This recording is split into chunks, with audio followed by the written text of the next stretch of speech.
I love that he took that title. I love that he refocused that to give us a historically accurate account of the things that have happened in this country, and also an account of slavery wherein which, like, yes, we know there were atrocities, but also there was love. There was a sense of family. There was a sense of bravery.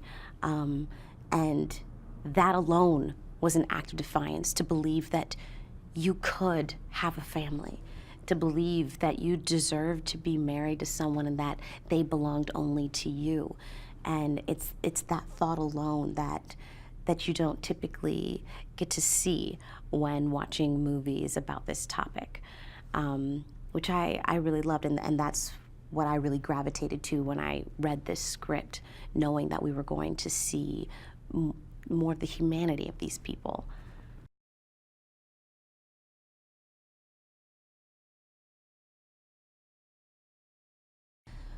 We get this sense in her that she's a fighter from the very beginning, and when we first see her,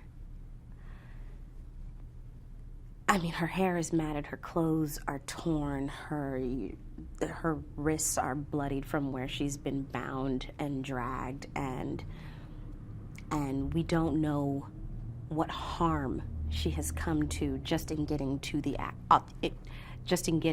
auction block where we first see her. But once she is purchased and on her way to the Turner farm, that first scene between her and Nat,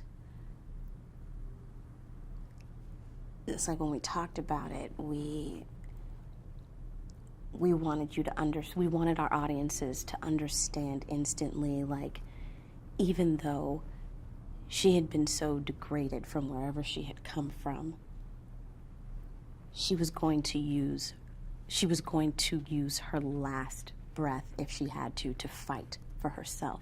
She was never, ever going to willingly hand over her body. And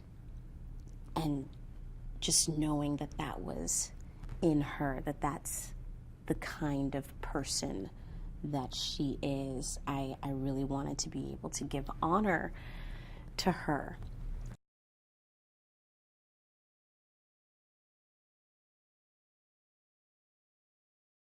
Nate is fearless, and it's beautiful that he's so fearless. He knew exactly the story he wanted to tell, and yeah, there were people that were like, no one's going to want to watch that.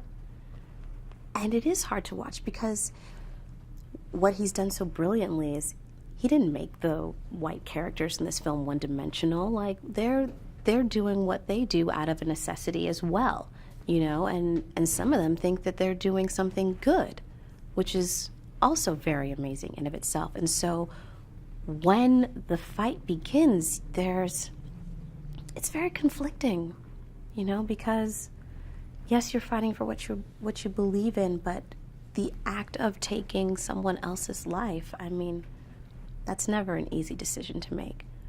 But it's an act of war, and it is meant to begin the war that will lead to freedom. And so in Nate being fearless enough to tell this story, well, we all had to jump in fully and really deal with the trauma of it and putting it out there. For myself, even watching it, there were times when I wanted to turn away, because it's hard. It's hard to look at that image and see that, and it's painful. It's painful to know that this isn't some imagined thing. This is history. This is factual. It hurts. It hurts to watch it. But it's something we need to face. We need to see it and face it, and the story needs to be told so that we can learn from it and do better.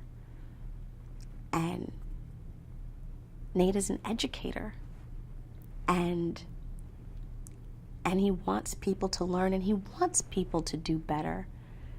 And he understands that in order to do that, he has to risk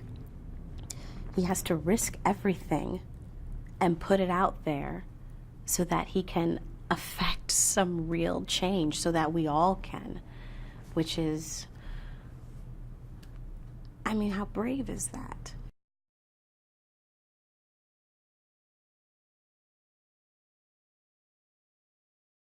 This is a film where we're going to stand up and say, we deserve to live like anyone else. We deserve to live and love and breathe and walk freely and be unencumbered and not be disenfranchised and not feel like anything that we care about can be taken from us at any moment. That you cannot take our body, you cannot take my life, you cannot take the life or the body of someone that I care about. That film does not, it exists now, but it didn't exist before. I wish it had.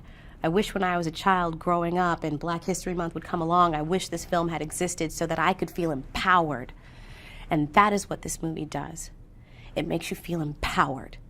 It makes you believe that you are capable of fighting for yourself, of taking care of yourself, of voicing